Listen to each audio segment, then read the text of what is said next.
Now let's see the question number 2. See here, it is given like this. You have to find out the angle x. Okay, so first of all, what do you know?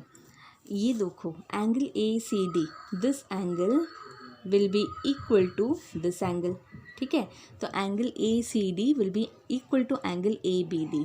Therefore तो अगर ये x है तो ये भी x है. ठीक है, तो ये अगर x है तो ये भी x है. Okay, now what else do you no? देखो ये क्या है, ये सेंटर है. सेंटर से कोई भी लाइन हम बनाते हैं तो ये रेडियस बन जाता है. तो रेडियस इक्वल है तो OA and OC they are equal. OA equal to OC. तो हमें क्या पता है, इक्वल साइड्स. ठीक है, equal opposite angles. Okay, opposite angles of equal sides are equal. ठीक है, आर इक्वल. तो therefore what you can say is, अगर ये दोनों इक्वल साइड्स हैं तो इसका जो ऑपोजिट एंगल्स है, ये वाला एंगल एंड दिस एंगल, इसका ऑपोजिट एंगल ये है, इसका ऑपोजिट एंगल ये है, ये दोनों सेम होंगे. तो x की वैल्यू क्या हो जाएगी, x will be equal to 62. Are you able to understand? तो अगर मेरे पास अगर एक सर्कल है तो सर्कल में क्या होता है, रेडियस सेम होता है. ठीक है, इस तरीके से. तो अगर मुझे ये पता है कि ये दोनों साइड्स इक्वल हैं, रेडियाई इक्वल हैं, तो इसका ऑपोजिट एंगल्स ये, this will be equal to this. तो अगर यहाँ पे 60 है तो ये भी 60 डिग्री होगा. ठीक है, तो therefore we have shown this. Okay, next is, ये देखो इस तरीके से फाइंड एंगल x बोला है. तो व्हाट डू यू नो? ये देखो ये पॉइंट है, हमें क्या पता है कि ये जो sum of all the angles will be equal to 360 degree. तो अगर एक पॉइंट है, ठीक है, तो ये सारे पॉइंट्स जो हैं इट विल बी सारे एंगल्स का सम क्या होगा, 360 डिग्री. तो ये अगर 360 डिग्री है तो क्या हो जाएगा, angle AOB plus 80 plus 130 equal to 360 और this will be equal to 210. This is 360 minus 210, 50 degree.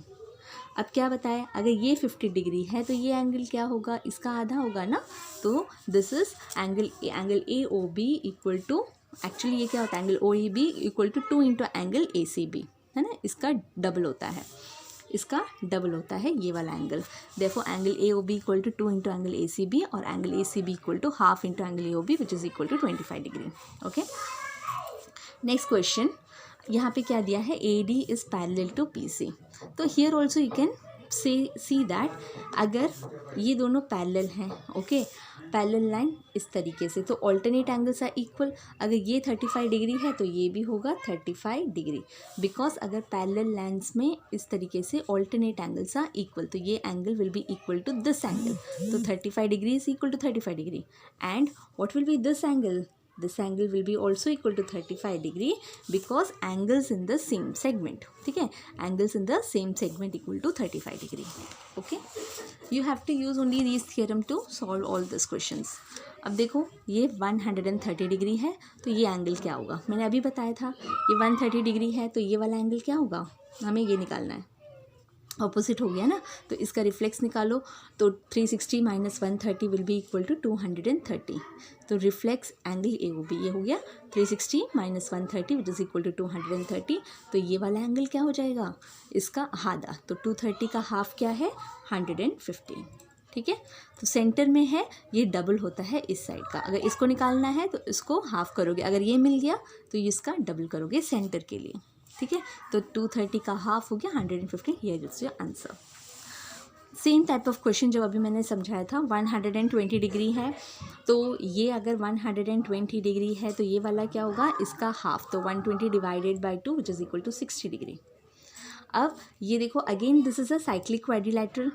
तो साइक्लिक क्वाड्रिलैटरल में क्या होता है, ऑपोजिट एंगल्स आर सप्लीमेंट्री. तो 60 degree plus y will be equal to 180 degree और y equal to 180 minus 60 which is equal to 120 degree. Okay, moving on to the next question. ABCD से cyclic quadrilateral, ये से ABCD cyclic quadrilateral है. ठीक है, cyclic quadrilateral में क्या होता है, ऑपोजिट एंगल्स आर सप्लीमेंट्री.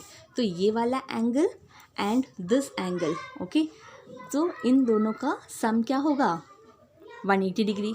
तो y plus 40 plus 45 equal to 100. देखो एंगल D क्या है, इस ये दोनों एंगल का सम, तो 40 + 45 इक्वल टू 180 डिग्री और y equal to 180 - 85 which is equal to 95। अब हमें देखो ये मिल गया 95, ये एंगल मिल गया। अब हमें x निकालना है। x निकालने के लिए ये देखो angles in the same segment, ये वाला एंगल क्या है 40 degree, angles in the same segment, so this is 40 degree, तो ये भी क्या हो जाएगा 40 degree because angles in the same segment are equal. Okay, let's moving on. अगर इसका देखोगे 140 डिग्री, हमें इसका निकालना है, तो दिस विल बी व्हाट, इसका होगा 360 - 140 दैट इज इक्वल टू 220 और this angle will be equal to half of 220 which is equal to 110 degree. Okay, moving on another question. Here you have, अच्छा मैंने क्या बोला था, exterior angle is equal to the sum of the, sorry exterior angle is equal to the interior opposite angle. तो अगर ये 50 degree है, इसका इंटीरियर ऑपोजिट एंगल क्या है, देखो ये साइक्लिक क्वाड्रिलैटरल क्या है, A B C D is a cyclic quadrilateral, तो इसका जो ऑपोजिट एंगल क्या है, ये है एंगल ये वाला। तो इसको कैसे फाइंड आउट करोगे, ये 150 डिग्री है। Okay, so what will be this is, if this is 150 degree what will be this, इसका हाफ, तो ये हो गया 75 डिग्री। ओके, तो angle x will be equal to opposite angle that is equal to 75 degree. Similarly this one. Okay, यहाँ पे हमने angle x find out करना है, तो how will you find out, first of all what do you know, ये जो है angle ACB, okay, angle ACB this will be equal to 90 degree. ठीक है, because angle in the semi circle, actually मैंने drawing गलत कर ली है, ये जो है ये सेमी सर्कल है, ये सेंटर यहाँ पे आएगा, तो angle in a semi circle will be equal to 90 degree. हमें क्या पता है, एंगल CAB, ठीक है, angle CAB plus angle ABC plus angle ABC will be equal to 180 degree. और यहाँ से हमें क्या पता है, ये 90 डिग्री हमें पता है, and once this is 90 degree what you can find out, angle ABC equal to 65 degree. अब ये 65 डिग्री है, तो ये क्या हो जाएगा, ये 65 डिग्री है और एंगल इन क्या बोलते हैं, opposite angles in a cyclic quadrilateral are supplementary, therefore 65 plus x will be equal to 180 degree और x is equal to 115 degree. ठीक है, I hope you have understood all these questions. Thank you.